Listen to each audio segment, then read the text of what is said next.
வணக்கம். நாம் இன்னைக்கு சௌந்தரலகரி பாஷ்யத்தில் இருக்கிற 2வது ஸ்லோகத்தை பற்றி பார்க்க போகிறோம். இந்த 2வது ஸ்லோகம் சர்வலோக வசியத்தை அளிக்க வல்லது.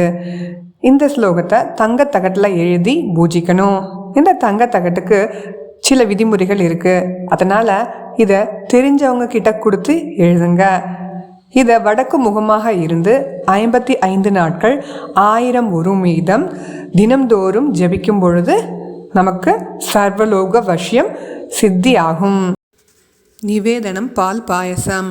தனி யாம்சம் பாம்சும் தவச்சரண பங்கே ருகபவம் விரிஞ்சி சஞ்சின்பன் விரச்சயதி லோகான விகலம் வஹத்யேனம் ஷௌரிஹி கதமபி சஹஸ்ரேன சிரசாம் ஹர சம்க்ஷூத்யைனம் பஜதி பசித்தோத் தூலன விதிம். இதுதாங்க 2வது ஸ்லோகம். இந்த ஸ்லோகம் தேவியுடைய பாத தூளியோட மகிமையை விளக்குவதாக இருக்கிறது.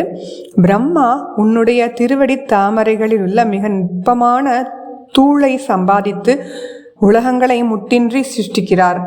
ஆதிசேஷன் 1000 தலைகளால் இவ்வுலக வடிவமான பாத தூளியை எப்படியோ தாங்குகிறார்.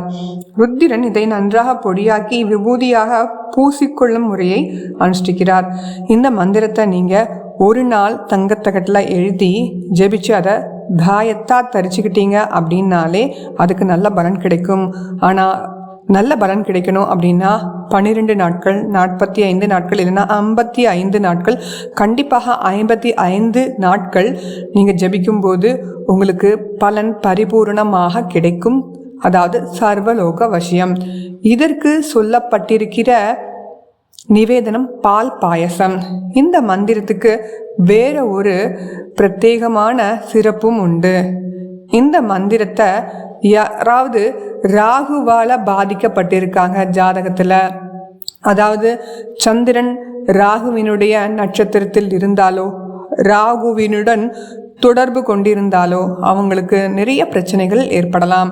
அப்படிப்பட்டவங்க இந்த மந்திரத்தை தினந்தோறும் 11 முறை ஜபித்து வந்தாங்க அப்படின்னா நல்ல மாற்றம் அவங்களுக்கு வாழ்க்கையில் கிடைக்கும். இந்த வீடியோ உங்களுக்கு பிடிச்சிருந்தா லைக் பண்ணுங்கள், ஷேர் பண்ணுங்கள், சப்ஸ்கிரைப் பண்ணுங்கள். நன்றி, வணக்கம்.